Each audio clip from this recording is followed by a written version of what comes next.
I highly doubt that you can't do a little housework just because you're pregnant. Do you really know what it means to be a housewife? Of course. I believe I am completing my household chores to the best of my ability. Unfortunately, my body hasn't been able to keep up, and that forces me to rest quite often. There's no way that's true. You're just using being pregnant as an excuse to be lazy and put off your wifely duties. Do you really think it's okay for you to be such a sloth? There is no way that I believe that. I am working as hard as I can and trying to do as much as possible. I heard from Heath that you've been slacking in making him meals, and the quality of his food is also dropping. To think we allowed such a miserable specimen of a wife to marry into our family. We are this close to completely giving up on a lost cause such as you. It is true that I haven't been able to make meals the same way I had been able to before. It's just that my morning sickness and nausea act up more when I smell certain foods. Even with that, I make sure Heath gets a healthy meal 3 times a day. He also says he is grateful that I am trying so hard for him. He even said that he would buy his lunches during this period to make things easier on me. He's just acting nice to you because he knows he married such a useless wife and knows he can get better food elsewhere. For the past month, all I hear from you is, "I'll try," or "I'm doing my best," and other excuses that seem thought up by a mentally challenged chimp. If the results are garbage, then it doesn't matter how hard you try. I'm sorry that I can't do things the way you want, but I am doing as much as my body will allow me at the moment. I promise to try harder to earn your respect. Try? You? How is that going to change anything? As hard as you try, things won't change much because the level that you think of hard work is still under par when compared to normal housewives like me. Since your baseline abilities are so low, I guess that's just another one of your defects. But I expect you to be able to do at least the bare minimum for my son. Since we all know that you're below average in pretty much everything, don't you think that you should be putting forth more effort to meet society norms? I have no response to that. While that may be true, I'm sure I could do more if I was able to get more advice and support from you, my mother-in-law. You want my support? Why would I lend my support to someone who doesn't try hard themselves? If you want my support, you need to earn it. No way in hell will I help someone as lazy as you and only good at giving excuses. You probably tricked Heath into having a child with you, right? What do you mean? That makes no sense at all. You wanted to keep living the sweet, easy life of being a housewife, so you're using Heath to support your lazy lifestyle and guilt him into going easy on you by getting yourself pregnant. You're just taking advantage of Heath because he makes good money, aren't you? And by having a kid, it'll be harder to cut away a parasite like you. You are the most conniving, audacious woman I have ever met. It's not like that at all. I loved the job I had before we got married, and I was raised to be self-sufficient by my family. Heath knows how much that job meant to me, and even he was surprised when I quit it to follow him when he got transferred to the main office. We agreed that I would do work around the house until I found a new job. But then we found out I was pregnant, so that got put on hold. I fully intend to go back to work once our child's born and things settle down. A likely story. You say that now, but I know that you finally understand that lazing around the house and doing the bare minimum fits your millennial brain. You're just going to find some excuse to keep working as a housewife and live off Heath's hard work. It is so easy to see through the shallowness of your personality and your belief in your own entitlement. I know that women like you who are a little pretty use their charms to nab a guy better off than themselves so they can lead a life of luxury and do almost nothing in return. I can't stand the sight of your generation that have had everything handed to them on a silver platter think that they can continue to get through life leeching off others. It may be true that my generation had it easier than those before it, but isn't that what all parents strive for? I too want to work hard so my children don't have to go through many hardships. You say a lot to me about being a housewife, but aren't you one as well? Of course I am, but it's okay because that's just the time we lived in. Nothing wrong with that. Men worked and women stayed at home keeping the place clean and making sure the men had a warm meal waiting for them when they returned. Really? My parents both worked full-time, and so did the parents of almost all the people I grew up around. That just shows the difference between our white-collar world and your blue-collar existence. Nothing to be ashamed about. Well, if I had a daughter like you, I would be pretty embarrassed by how you turned out. I don't think that has anything to do with it. Stop changing the course of this conversation. Do you understand what it means to be a part of this family? Once you took our name, certain responsibilities also came along with it. With that being said, for the next family reunion next month, you don't expect to be treated different just because you're pregnant, do you? There are going to be a lot of people there, so don't embarrass me by not doing your fair share of the work. I expect you to work doubly hard to show that you are a good fit for our family. I will help out as much as my body will allow me to. By then, my morning sickness should have abated for the most part. I hope you understand your position here. You are going to be allowed to visit your in-laws' house, so you had better show up prepared. You know what that means, right? Don't come empty-handed. Of course, we always bring a gift of gratitude when we visit. I always try to choose something that best suits the occasion that we meet under. Then instead of the cheap crap you usually bring around, why don't you dig a little deeper and bring something that might actually make me happy? I try to choose something different every visit, but I just can't figure out what your preferences are. If you could, please let me know what you would like to see us bring. Seriously, this is how your generation handles things. Are you so insensitive and bad-mannered that you have to ask such things? In my day, such questions were unthinkable. It pains me to see how uncultured people like you have become. Try thinking for yourself for once and show that you can choose something that would make me happy. I understand. I will think about it and get Heath's opinion on what to get you guys. Hello, Sarah. Do you have a little time to talk? There's something that's been bothering me, and I wanted to clear it up with you. Hey, it's good to hear from you again. What can I do for you? Recently, Christy has been in a really bad mood. Unstable, really. I'm not sure if it's because of menopause or some other reason, but all she does is complain constantly. I know it's rude of me to contact you directly about it, but she is always talking poorly of you, and it is worrying me mightily. Thank you for coming to me directly with this. If there is something that I am doing wrong, I will fix it. Could you please let me know what she's unhappy about? Well, ever since Heath first introduced you to us, I've known you as a humble and hard-working individual, so I'm not swallowing everything my wife says as the gospel truth. So if anything I say is not true, I want you to let me know. Just hearing you say that makes me feel safer and happy. Thank you for trusting me. Okay, so for example, is it true that since you quit your old job and got pregnant, you've been blowing through Heath's savings? What? That's impossible. We've been making do with the income Heath brings in every month, and haven't had to resort to either of our savings yet. Heath gave me full access to all his accounts so I could get things ready for our baby, or make things easier for me while I'm pregnant, but I feel that the money should be saved for something else if we can get by with what he is making already. I see. So Christy is lying to me again. It's hard for me to say it, but that seems to be the case.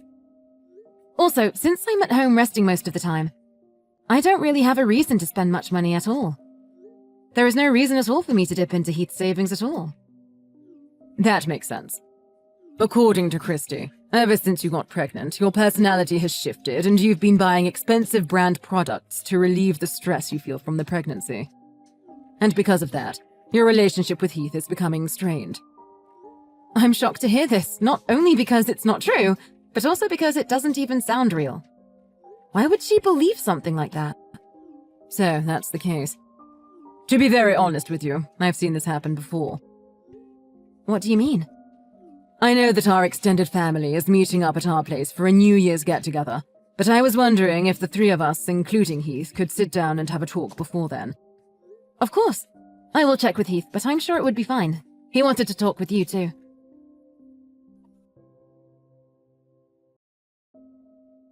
Your face was priceless. The expression you had after getting a pint poured over your head was hilarious.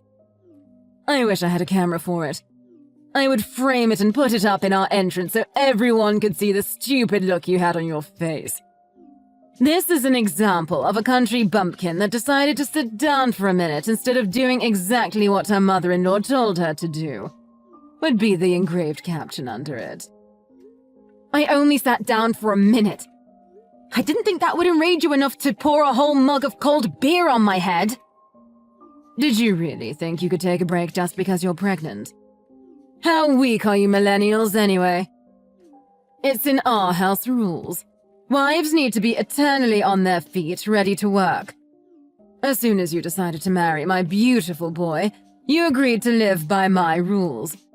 So I expect you to work regardless of your physical well-being. I was helping out the entire day without rest. Not even being allowed to rest for a minute is too harsh. This is supposed to be a family, not an Amazon warehouse. It was like this when I married into this family, so I expect you to follow the same rites of passage. It's even within my authority if I decide to knock you to the floor when you are in my way or moving too slow. Are you serious? You have to be kidding. That would put the child I carry in danger. Then it's your job to protect them by not being lazy and working hard. It doesn't matter if you're pregnant. You just married into our family, so you need to sweat just to earn a place here. Next time I catch you resting, even for a second, you will find your butt out on the street so you can think about how useless you are being. Don't worry, I'm never coming back. Like you have a choice. When Heath wants to see me, you will have to come along as well. Then I can take good care of you at that time. Wrong. Neither Heath nor myself will ever share the same roof as you ever again. Tonight was the last time you will probably ever see either of us. Thank you for showing me how not to act as a mother-in-law when my children bring home their partners. What on earth are you talking about? Who do you think you are, talking to me like that? When you get back from changing your clothes, I am going to show you the true meaning of respecting your family. Hurry up and change. How long does it take you? This is what I'm talking about when I say you are a slow dullard. Heath has already snuck me out of the house and we are on our way home. Since you will never see me again, you no longer need to focus your anger on me. Please find something to direct your ire at. Maybe knitting, jogging, joining the army as a drill sergeant. Don't give me that horse crap. Once you marry into my family, you will be expected to be useful as an in-law. Once Heath read that you would kick me out of the house in this weather, he lost it. He said anyone who would put a mother and child in that much danger is worse than Stalin and a shame to mankind. That's how he put it, minus the expletives. Quit messing around and get in here. As long as you do as you're told, nothing bad will happen to you. So quit running your mouth like those pundits on the news. Everyone knows that expecting mothers should not be put under too much stress by working. You know this better than most, don't you, Christy? What kind of weak snowflake talk is that? Quit acting like a victim and get back here. You are so caught up in your self-righteous ranting that you haven't looked around the room at all, have you? Where is everyone? You've just been projecting your own disingenuous ideals onto me this whole time, haven't you? The lazy daughter-in-law that always shirked her duties was you, wasn't it? How dare you?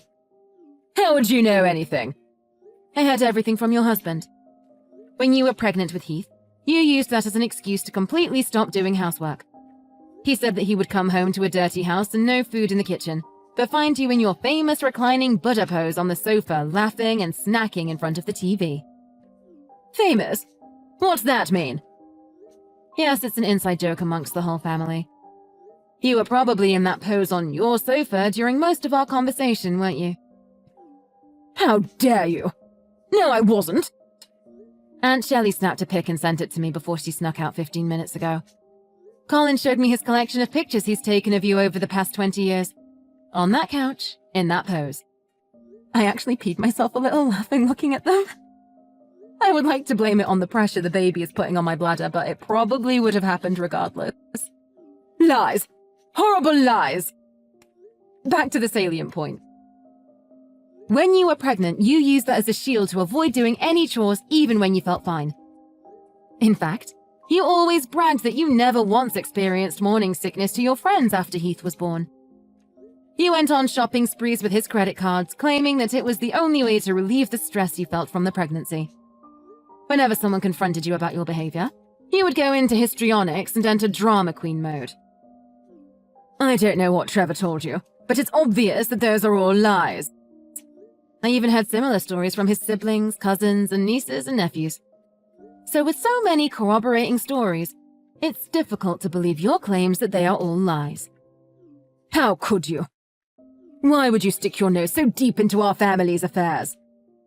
There is no reason for Father to lie. In fact, these stories only make him look bad for letting you walk all over his family name. There really was no need for me to talk to so many other family members, but once they heard that I was looking for more evidence, they began contacting me instead. Trevor telling me his story had the effect of the little Dutch boy taking his finger out of the hole in the dike. There's even a group chat full of family members trading stories about you named A Compendium of Caligula Christie's Chronicles. You can credit that clever alliteration to Heath. This is the most humiliating thing I have ever heard. Oh, it gets worse. Colin made an internet forum of the same name and it blew up. Oh, what? It's better if you stay clueless about that one. How could you do something so terrible to me after all I've done for you? Me? I just asked questions if my treatment at your hands was par for the course in this family, and obviously it wasn't. How dare you put me on the spot like this? So what if it's true? What are you going to do about it? I'm not going to do anything. The beer incident that you so enjoyed inducing seems to be the straw that broke the camel's back. Trevor has had it and intends to cut you off completely. What do you mean? Where is he? He's in the passenger side next to Heath. Why did you take him with you? What are you going to do to him? Whoa, stop jumping to conclusions. We didn't take anyone. He wanted to come with us because he was sickened by what you did tonight. He was in tears and on his knees begging us for forgiveness, even though he did nothing wrong. Why does he have to apologize? You were the one who was being lazy. You were the one loafing around your entire life. Trevor. No way. Yes way. He decided to reply to that after reading it. Tell Trevor to stop coddling you and get back here where he belongs. It seems that you were always the abnormal one. His parents disliked you from the beginning, but he stuck by you out of duty and the hope you would become a better person. That's not true. They loved me like their own daughter. I was the best daughter-in-law they could have ever asked for. You never brought gifts. You entered their house without greeting them. You acted like you owned everything. You disappeared into the bathroom whenever it came time to clean up during family get-togethers. You talked down to everyone like it was your right because you married the eldest son. And the most hypocritical thing of all is that you used your pregnancy as a get-out-of-jail-free card to avoid helping out during the family's New Year's party. How did your ears not burst into flames in embarrassment telling me to do all the things you refused to do? That's not exactly the way I remember things, but it's possible something like that may or may not have occurred in such a way at one point in time if viewed from a certain way in a specific context. You could have made a fortune as some politician speechwriter. You even bald-faced lied to me that you were treated the same way you were treating me. Trevor's family was nothing but accommodating to your selfish outbursts and diva-like outlandish actions. Then you had the gall to force all your work onto your son's pregnant wife. Well, I'm not young anymore, so it's only right that a younger person works harder than an older person. You are only 46. My mother and aunt are in their 50s, and they still work full-time jobs in addition to doing house chores. I think I have arthritis and cataracts, so it's dangerous for me to work too much. Well, new excuses. I've had enough. I am tired of your bullying. Father, Heath and I are done with your indolent and reckless behaviors. So before you can harm me or the life I carry within me, we will leave your life. Wait, what do you mean by that? Speak more clearly. Come back here and say that to my face, you coward. I already said that I will never share the same building with you again. Heath and Father won't allow me, and I don't want to. None of us want anything to do with you anymore. Trevor will return in time, but when he does, it will be to make sure you leave his house. What? Why do I have to leave my own house? He's done with your erratic, hypocritical outbursts. He said he was fine overlooking your behavior up until now because it only made him look bad and didn't directly hurt anyone. But once you threatened the happiness and health of his son's family, you had gone too far. Fine. So as long as I let you ignore doing housework around here, it'll be fine, right?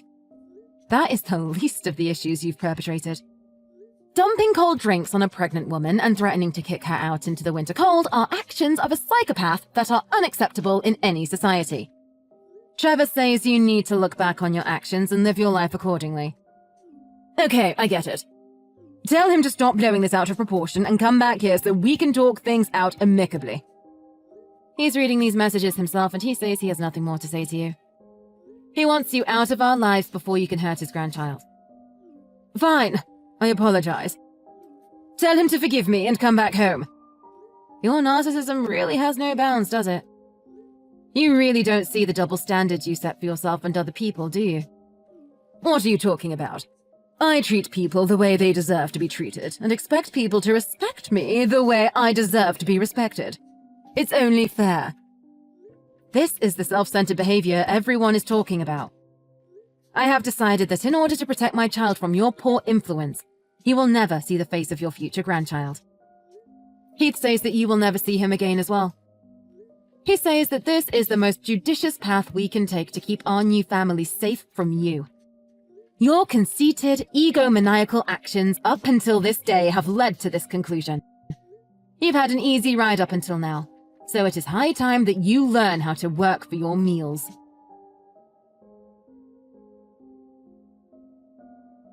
It turns out that Christy fell on her knees and cried for forgiveness from Trevor when he returned home a few weeks later. Unfortunately for her, he had had enough of her self-absorbed ways, so her apologies fell on deaf ears. He turned her out of his house after living large as a failure of a housewife, which forced her to find a part-time job so she could afford a ratty apartment to live in. We can only hope that this experience can open her eyes to her foolishness and give her a change of heart. I'm not holding my breath on that, but who knows what the future holds.